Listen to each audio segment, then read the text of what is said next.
আসসালামু আলাইকুম সুপ্রিয় শিক্ষার্থীরা, আশা করি তোমরা সকলে ভালো আছো।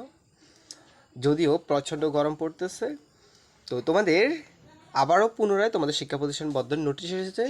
অর্থাৎ বৃহস্পতিবার পর্যন্ত প্রাথমিক এবং মাধ্যমিক সকল পর্যায়ের শিক্ষা প্রতিষ্ঠান, মাদ্রাসা এবং স্কুল শাখা সবগুলোই বদ্ধ থাকবে বৃহস্পতিবার পর্যন্ত, এবং সেই নোটিশটি এসেছে বরাবরই হাইকোর্ট থেকে। ঠিক আছে, আচ্ছা, নোটিশে কী লেখা ছিল সেই বিষয়টা আমি তোমাদেরকে একটু পরে স্পষ্টত করছি।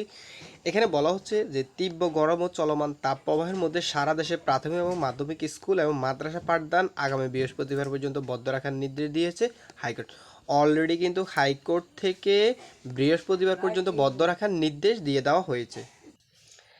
হ্যাঁ, এরপরে বিচারপতিকে, আচ্ছা, এখানে এই বিষয়টা কিন্তু অলরেডি নির্দেশ দেওয়া হয়েছে, বদ্ধ থাকবে। সো তোমাদের কিন্তু আগামীকাল থেকে বৃহস্পতিবার পর্যন্ত তোমাদের কিন্তু বিদ্যালয়ে যাওয়ার দরকার নেই। অর্থাৎ শনিবারে তোমরা বিদ্যালয়ে যাবা, যদি যদি না ছুটি বৃদ্ধি পায়। ঠিক আছে, তোমাদের কিন্তু বদ্ধ থাকবে আগামীকাল থেকে।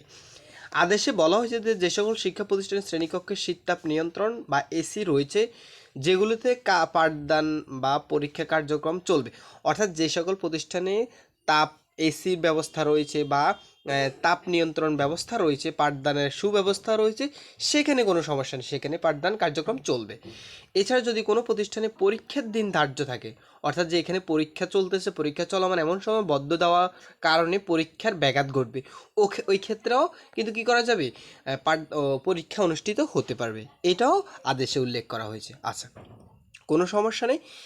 এরপরে আরেকটা বিষয়, যে এখানে বলা হয়েছে শ্রেণীকক্ষে শীত তাপ নিয়ন্ত্রণ ব্যবস্থা, যেখানে এসি নেই বা যেখানে তাপের কোনো নিয়ন্ত্রণ ব্যবস্থা নেই, সেক্ষেত্রে প্রাথমিক এবং মাধ্যমিক অর্থাৎ প্রথম শ্রেণী থেকে দশম শ্রেণী পর্যন্ত সেখানে বিদ্যালয় এবং মাদ্রাসাগুলো কিন্তু বৃহস্পতিবার পর্যন্ত অলরেডি বদ্ধ থাকবে, সেটা নির্দেশ দেওয়া হয়েছে। তো সো তোমাদের কিন্তু বিদ্যালয় বৃহস্পতিবার পর্যন্ত যাবা না, তোমরা শনিবার থেকে বিদ্যালয় অ্যাটেন্ড করবা, যদি না আবার শিক্ষা প্রতিষ্ঠান এর বিপরীতে কোনো না সিদ্ধান্ত নেয়। ঠিক আছে, এরপরেও যদি কোনো সিদ্ধান্ত আসে আমরা তোমাদেরকে জানিয়ে দেবো।